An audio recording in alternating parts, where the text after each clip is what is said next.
बच्चों, आप सब लोग कैसे हैं? उम्मीद करता हूं आप सब लोग अच्छे होंगे और जहां भी होंगे स्वस्थ होंगे। तो आप सबको पता है मैं आपको पढ़ा रहा था स्ट्रक्चर ऑफ आयनिक सॉलिड, आयनिक ठोसों की संरचना, और उसी में मैं आपको बता रहा था। इसके लिए आप लोग पिछला लेक्चर देख सकते हैं। आज जो हम लोग बात करने वाले हैं AB टाइप के स्ट्रक्चर्स, और AB में बेसिकली हम बात कर चुके हैं NaCl की, और आज जो बात करेंगे CsCl की। तो आइए हेडिंग डालते हैं। हेडिंग हमारा क्या होगा? AB टाइप क्रिस्टल्स या CsCl टाइप, CsCl टाइप मतलब CsCl टाइप के आयनिक सॉलिड कैसे होते हैं, किस प्रकार के होते हैं। तो आप लोग जानते हैं यहाँ पर Cs पॉजिटिव है, तोड़ेंगे इसको तो Cs पॉजिटिव निकलेगा प्लस Cl निगेटिव निकलेगा। Cs positive and Cl negative. अब बात होती है कि किस प्रकार का स्ट्रक्चर बनाता है। तो बच्चों हम कहेंगे ये जो स्ट्रक्चर बनाता है BCC। अब आपको तो पता है what is BCC, body centred cubic. पता है होता क्या बॉडी सेंटर्ड क्यूबिक? आप जानते हैं। हम इस प्रकार कुछ बनाते हैं। ये हमारा भी सिंपल क्यूब है। BCC क्या होता है? जब यहाँ एटम्स हो जाते हैं कॉर्नर पे, सभी कॉर्नर्स पे एक एक एटम ऐड हो जाता है ये, और सभी कॉर्नर के साथ साथ सभी ये BCC भी सिंपल है, ये सिंपल है भी क्यूब सिंपल। BCC कब बनेगा? जब सभी कॉर्नर के साथ साथ बॉडी के बीचों बीच, कहां पर? बॉडी के बीचों बीच केंद्र पर एक एटम लग जाता है। ये को मैं कह दूं केंद्र का है, बीचों बीच, एकदम जैसे बॉक्स हो और बॉक्स के बीच में एक बढ़िया सा एटम लगा दो और उसको सभी चारों तरफ से कवर करते रहे, तो उसे हम क्या बोलेंगे बच्चों? BCC बोलेंगे। मैंने शुरू में बताया था इसको, आप लोग देख सकते हैं वहां से जाकर के। फिलहाल यहाँ ये CsCl टाइप का स्ट्रक्चर ये BCC टाइप बनाता है, ठीक है। अब रीजन ये है कि ये Cs कहाँ रहता है और Cl कहाँ रहता है, ठीक है ना। तो हमें क्या कहना है बच्चों? जो Cl होता है वो कॉर्नर पे होता है, जो Cl होता है वो कहाँ होता है? कॉर्नर पे होता है। और जो हमारा Cs होता है वो कहाँ होता है? बॉडी में होता है। कहाँ होता है? बॉडी में।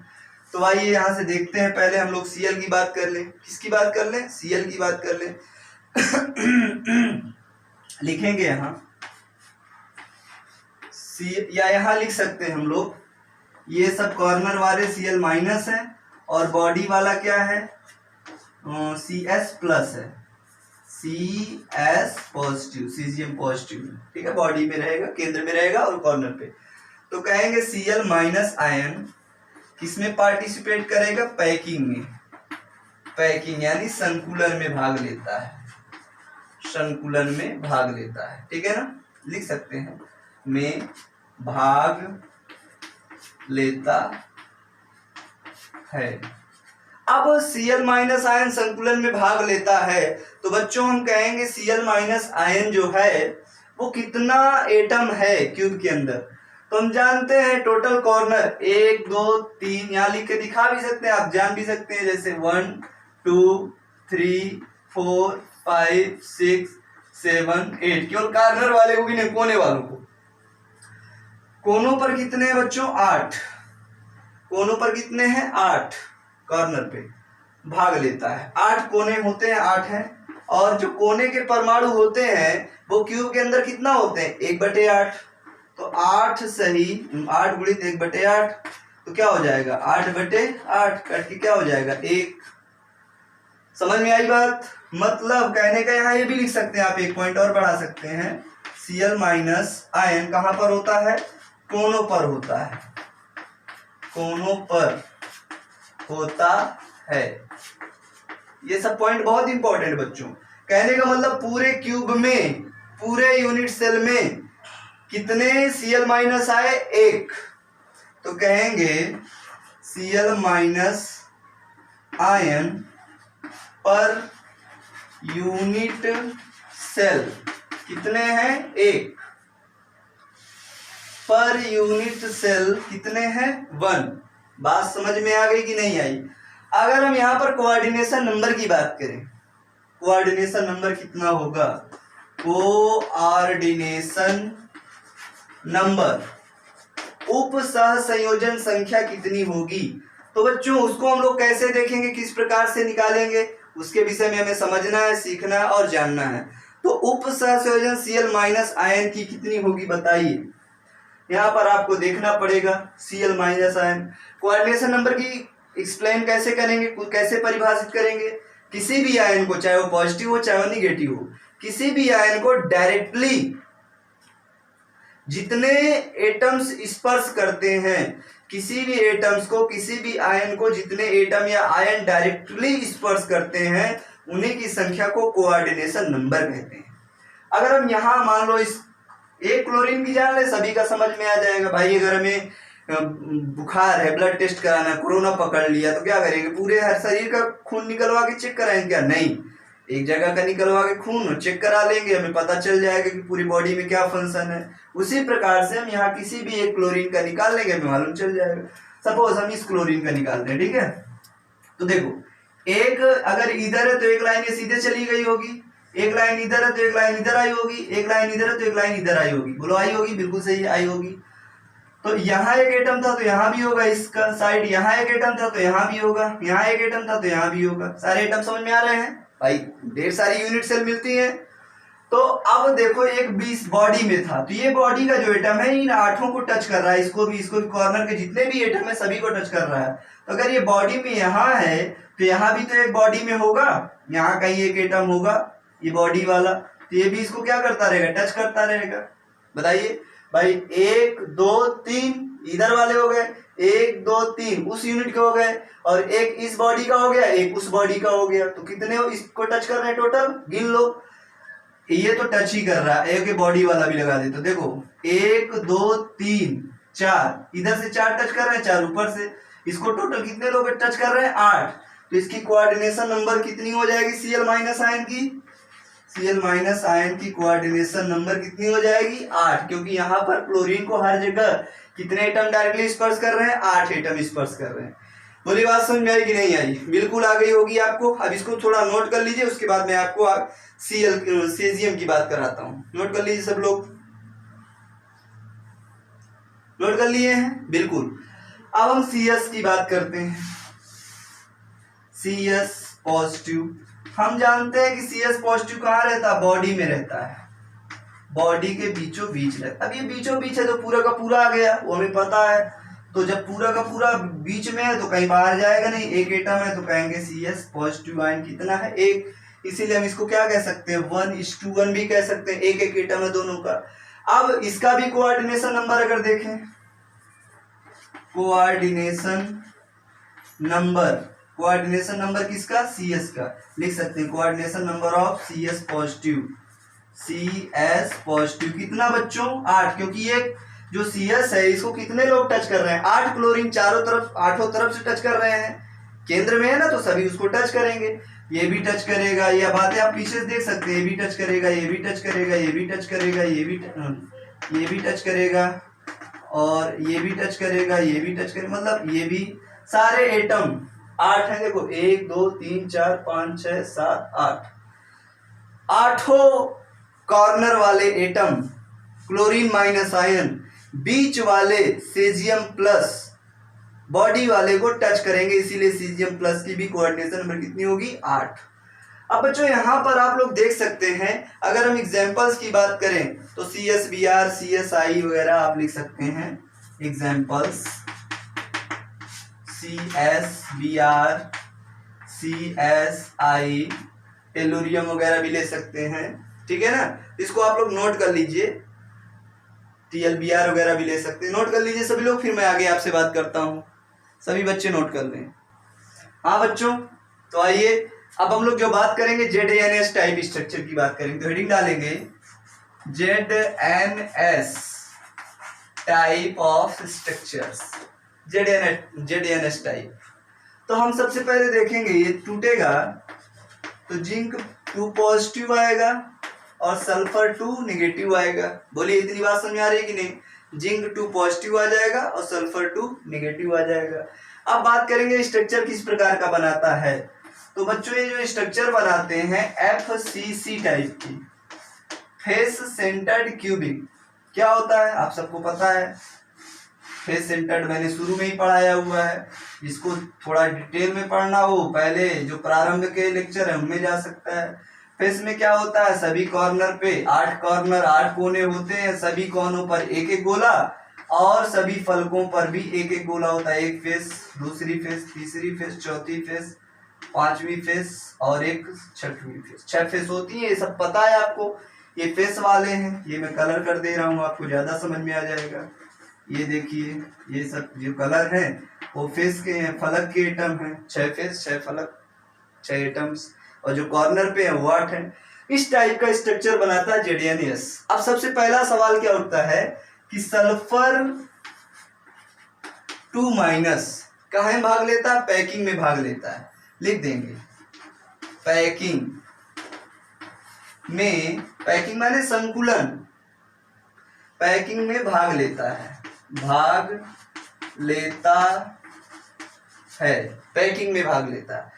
अब ये पैकिंग में भाग लेता है तो होता कहाँ कहाँ है बच्चों, सबसे पहले तो होता है कॉर्नर पर, कोनों पर, कोनों पर, और उसके बाद कहाँ होता है फलकों पर, फलकों पर, कोनों पर होता है और फलकों पर होता है। कोने कितने हैं 8, और जो कोनों के होते हैं वो कितने कंट्रीब्यूट करते हैं क्यूब के अंदर, 1/8 बराबर कितना हो जाएगा 1 एटम। फलकों पर जो होते हैं वो है कितने 6, 1 2 3 4 5 6। फलक के अंदर के जो होते हैं वो कितना कंट्रीब्यूट करते हैं, कितना पार्टिसिपेट करते हैं 1/2। कट के कितना आ जाएगा बताओ बच्चों 3 एटम कहाँ होंगे, फलक पर होंगे, किसके सल्फर 2- के, और एक कहाँ होगा कोनों पर होगा। टोटल कितने हो जाएंगे बच्चों, टोटल S2- सल्फर 2- आयन, तो एक वहां था कोनों पर, 3 यहाँ बराबर 4 एटम हो जाएंगे यहाँ पर। बात समझ में आ रही है, बिल्कुल समझ में आ रही है। अब हम बात करेंगे किसकी, सीजियम की, हाँ सीजियम नहीं सॉरी जिंक की बात करेंगे, Zn2 की बात करेंगे। Zn2 रहता कहाँ है बच्चों ये पॉजिटिव चार्ज है, रिक्तियों में आएगा, वाइड में आएगा, और वाइड आप जानते हैं रिक्तियां मैंने बताई हुई है, टेट्राहेड्रल वाइड्स, ऑक्टाहेड्रल वाइड्स। तो ये Zn2+ कहाँ रहता है, एकांतर चतुष्फलकी रिक्तियों में रहता है, एकांतर चतुष्फलकी रिक्तियों में रहता है, रिक्तियों में रहता है, लगा लेना में रहता है। Zn2+ एकांतर चतुष्फलकी रिक्तियों में, अल्टरनेट टेट्राहेड्रल वाइड्स में रहता है। अब टेट्राहेड्रल वाइड्स मैंने बताया हुआ है आपको, टेट्राहेड्रल वाइड्स कहाँ होती है, बॉडी डायगोनल में होती है। टेट्राहेड्रल वाइड्स कहाँ होती है, इसको जरा नोट कर लीजिए, तो फिर मैं आपको डिटेल थोड़ा सा बत्तियां लिख देता हूँ। टेट्राहेड्रल वाइड्स मतलब चतुष्फलकी रिक्तियां कहाँ होती हैं, कहाँ होती है बताइए, बॉडी डायगोनल में, बॉडी डायगोनल, ये मैं पढ़ा चुका हूं आपको, बॉडी डायगोनल क्या होता है, बॉडी डायगोनल में होती है। और एक बॉडी डायगोनल में कितनी चतुष्फलकी टेट्राहेड्रल वाइड्स होती हैं बताइए, 2 होती हैं भाई। यहाँ एटम होगा, यहाँ एटम होगा, और यहाँ एटम होगा, समझना जरा ध्यान से। तो ये मान लो एटम यहाँ से आ गया, ये एटम यहाँ से आ गया, और एक एटम यहाँ से आ गया, ठीक है ना। तो यहाँ कुछ ना कुछ वाइड रिक्ति बनेगी, यहाँ मैं पढ़ा चुका हूँ पीछे, फिलहाल समझा दे रहा हूँ। यहाँ कुछ ना कुछ रिक्ति बनेगी और यहाँ कुछ ना कुछ रिक्ति बनेगी, मतलब एक बॉडी डायगोनल में कितनी टेट्राहेड्रल रिक्तियां बन रही हैं, 2। एक बॉडी डायगोनल में 2 टेट्राहेड्रल रिक्तियां बन रही हैं। अब हमें बॉडी डायगोनल बनाना है तो कैसे बनाएंगे, उसके विषय में समझना पड़ेगा। हमारे पास टोटल बॉडी डायगोनल कितने होंगे बताइए, टोटल बॉडी डायगोनल कितने होंगे आपके पास, टोटल बॉडी डायगोनल होंगे 4। आइए बना के दिखाते हैं हम आपको, देख लिए हैं इसको, यहीं पे बना देते हैं, ये हम बना रहे हैं, ठीक है। बॉडी डायगोनल देखना है, ध्यान पूर्वक देखिए।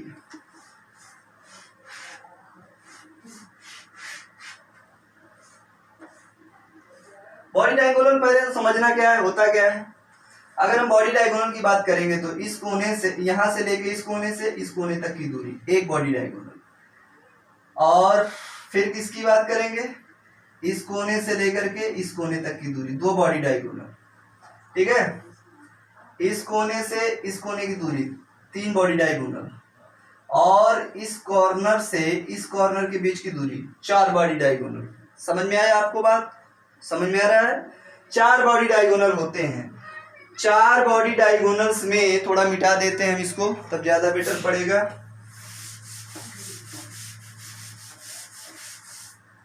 चार बॉडी डायगोनल्स हैं। कितने बॉडी डायगोनल्स, चार बॉडी डायगोनल गोनल। और एक बॉडी डायगोनल कितने टेट्राहेड्रल वाइड्स होती हैं, दो। डिटेल जानना हो पीछे पढ़ सकते हैं आप। तो चार बॉडी डायगोनल कितनी होगी टेट्राहेड्रल वाइड्स, चार बॉडी डायगोनल होते हैं, चलो ठीक है।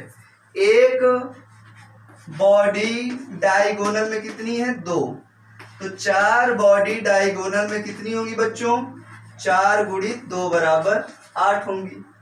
होनी चाहिए कितनी, 8, क्योंकि यहाँ पर एफसीसी में कितने बॉडी डायगोनल है, चार है। और चार बॉडी डायगोनल है, एक बॉडी डायगोनल कितनी वाइड होती है, दो टेट्राहेड्रल वाइड्स। लेकिन यहाँ पर होनी चाहिए 8 है, कितनी, 4।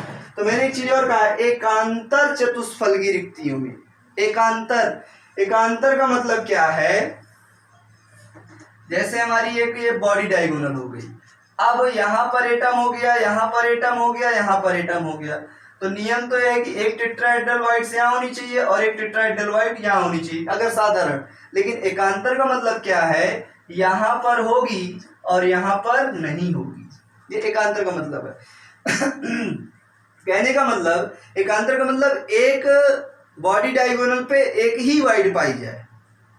एकांतर का मतलब ये समझ सकते हैं भाई, यहाँ है, यहाँ है, यहाँ नहीं। फिर दूसरे में यहाँ अल्टरनेट का मतलब एक के बाद एक, एक के बाद एक छोड़ करके एक, अल्टरनेट का मतलब।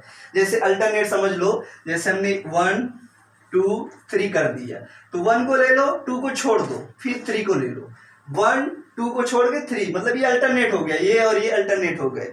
इसी प्रकार से यहाँ भी पाए जाते हैं हमारे वाइड्स। कहने का मतलब क्या है, कहने का मतलब सीधा सीधा आप समझें तो एक बॉडी डायगोनल में एक ही वाइड पाई जाती है और चार बॉडी डायगोनल होते हैं, चार वाइड पाई जाती है। ऐसा क्यों, क्योंकि यहाँ पर जो हमारा जेडीएन है वो अल्टरनेट क्रम में, एकांतर क्रम में चतुष्फलकी रिक्तियों में पाया जाता है। बिल्कुल सही बात है। अब हम कोऑर्डिनेशन नंबर की बात करेंगे। कोऑर्डिनेशन नंबर, तो यहां पर हम समझ गए ना, चार बॉडी डायगोनल में 8 होना चाहिए, चलो ठीक है, यहां तक मैंने समझाया। लेकिन हम जानते हैं एकांतर क्रम में है, कितने में है, एकांतर क्रम में है। तो लिखेंगे यहां बिकॉज जेडएन पॉजिटिव आयन कहां रहता है, एकांतर चतुष्फलकी रिक्तियों में। और मिटा दें इसको, कहां रहता बच्चों, एकांतर चतुष्फलकी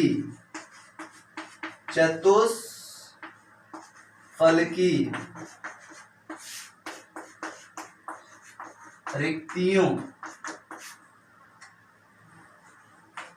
में रहता है। एकांतर चतुष्फलकी रिक्तियों, चतुष्फलकी रिक्तियां हैं कितनी, 4। चलिए, और अगर एक में 2 होता तो 8 होता, लेकिन एकांतर में रहता है, इसीलिए हम क्या बोलेंगे, हमारा टोटल एटम कितना आएगा भाई, एक वाइड पे एक जेडीएन प्लस, तो 4 वाइड है और एक बॉडी डायगोनल पे एक ही वाइड पर पाया जाएगा, तो टोटल कितने एटम होंगे, 4 एटम होंगे। समझ लें ध्यान से, एकांतर वाली बात समझना। अगर एकांतर नहीं रहता, चतुष्फलकी रिक्तियों में रहता, तब कितने एटम होते, 8। लेकिन ये चतुष्फलकी रिक्तियों में पाया जाता है और एकांतर में एक छोड़कर एक, तो वहां पर कितने एटम होंगे, 4। अगर हम कोऑर्डिनेशन नंबर बात करें, कोऑर्डिनेशन नंबर, चाहे हम Zn+2 की बात कर लें, कितना होगा, 4, और चाहे हम S- की बात कर लें, S2 माइनस, इसका भी कोऑर्डिनेशन नंबर कितना होगा बच्चों? 4 होगा। दोनों का कोऑर्डिनेशन नंबर 4 4 ही आएगा। तो ये थे हमारे कुछ लेक्चर। अगर वीडियो समझ में आई हो, पसंद आई हो तो लाइक, सब्सक्राइब और शेयर जरूर करें। एक निवेदन और मैं आपसे करूंगा आज सभी बच्चों से। हमारे समाज में, हमारे परिवेश में कई सारे ऐसे बच्चे हैं जिनके पास पढ़ने की व्यवस्था नहीं है, मोबाइल नहीं है, लैपटॉप नहीं है। तो जिन बच्चों के पास मोबाइल, लैपटॉप नहीं है, उन गरीब बच्चों से आप अगर जानते हैं कि वो पढ़ते हैं 12th में, 11th में है, तो आप उनके पास बैठ करके आप भी पढ़िए, उनको भी कह दीजिए देखो तुम भी पढ़ लो, तुम्हारे पास मोबाइल नहीं है। तो आप गरीब बच्चों की इस प्रकार मदद भी कर सकते हैं। काफ़ी सारे हमें फ़ोन आते हैं, सर हम कैसे पढ़ें। काफ़ी सारे सिंपल मोबाइल से फ़ोन करते हैं कि हम कैसे पढ़ें, हमारे पास तो मोबाइल ही नहीं है। तो जिनके पास मोबाइल है उनसे मैं निवेदन करता हूँ वो गरीब बच्चों का सपोर्ट करें, उनके पास बैठ के पढ़ें ताकि वो भी पढ़ सकें और आप भी पढ़ सकें। तो आज के लिए यहीं तक। मैं फिर मिलूंगा अगले लेक्चर में, अगले वीडियो में। तब तक के लिए हरि ओम।